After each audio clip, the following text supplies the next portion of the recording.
Take you straight to the UK now. This is where South Africa-UK relations are going to come under the spotlight as President Cyril Ramaphosa conducts a state visit starting today. Well, the President is due to arrive in the next half an hour or so in Essex. Now, today, this will be the day that he meets with the South African businesses and students who are there. He's also due to meet King Charles III and the British Prime Minister. Now, Govan Whittles is joining us live from London, and he will be talking to the Minister of International Relations in a moment. Govan, good morning to you. South Africa and the UK have relations that go back many years. Incidentally, the King, at the time that he used to be the Prince, he first visited South Africa in the same month, but this was in 1997. And Govan, more importantly, on issues that are, of course, plaguing us in South Africa here, the UK happens to have companies that are doing business in the energy space that largely come from the UK. Might there be any help coming from the UK? Well, that's certainly the expectation, and one of the main issues that the President is expected to address. There are a number of them on the agenda: infrastructure, mining, energy, agro-processing, tourism, of course. He's come with the senior delegation of ministers. And, of course, the Russian invasion of Ukraine, bound to feature as one of the prominent topics. Here in the UK, in London specifically, a lot of people talking about the energy crisis. With us, we have our Minister of International Relations and Cooperation, Dr. Naledi Pandor. Thank you for your time, Dr. Pandor. There are a lot of issues here, but really the question is on the significance of this visit, why South Africa is the first country that was invited by King Charles III since he assumed the throne, and what the big issues are that will dominate this state visit.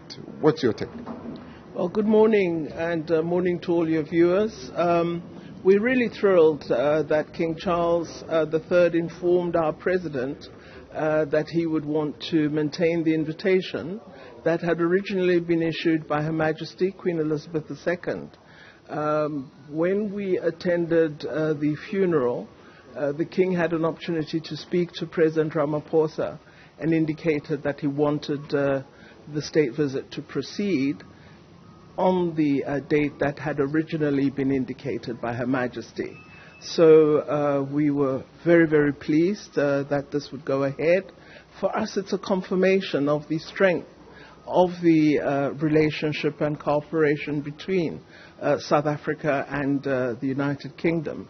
Our President is very pleased to have the opportunity to indicate to His Majesty the key priorities that we would want to see sustained, expanded, and also areas of new cooperation that we would want to engage on with the United Kingdom.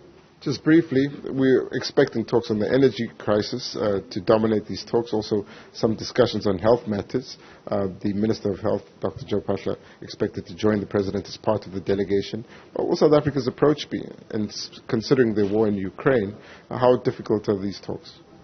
Well, I think we have a very, very good relationship with the United Kingdom, and I'm not of the view that issues emanating from other global affairs would affect this very strong, long-standing relationship. We've had very good links in the health sector. Our scientists collaborated in the response to COVID-19, in the gene sequencing. That was part of us being able to identify new variants of the virus. We worked very closely with scientists in the United Kingdom. And then, of course, as you know, in science and innovation, we have the collaboration of the Square Kilometre Array.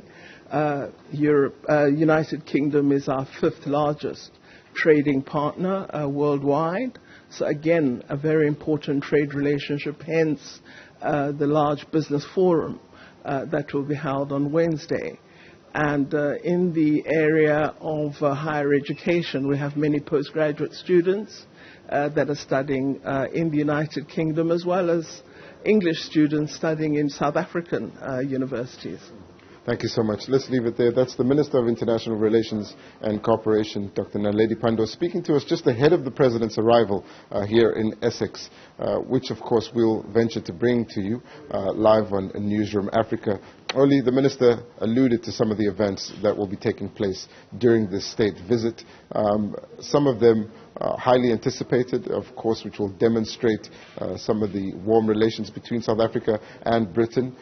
This includes the Horse Guard, which is really one of the biggest shows of the British capability in hosting events. They're known for the pomp and ceremony, and we'll see a lot of that leading up to the President actually shaking the King's hand for the first time. And of course, we're expecting to hear from King Charles III at that banquet dinner where he will address a number of guests alongside our President, who's also expected to address the Parliament of Westminster. It's a busy schedule. There are a lot of events meant to signify the warm relationship between South Africa and Britain, but at the same time, there's a lot of opportunity to elaborate trade, to expand it, and of course an opportunity for us to speak to some of the businesses in the United Kingdom that are based in South Africa and South African businesses that are based in the United Kingdom about what the relationship will look like going forward. For now, it's back to you. Govan Whittles, live for us in London. Thank you very much. And perhaps to reiterate Govan's point there, the total UK-South Africa direct investment, currently it stands at £19.4 billion. And that point on the companies in the energy space, South Africa, the UK companies are the largest investors in South African renewables. So that conversation, looking out for it given our state here right now.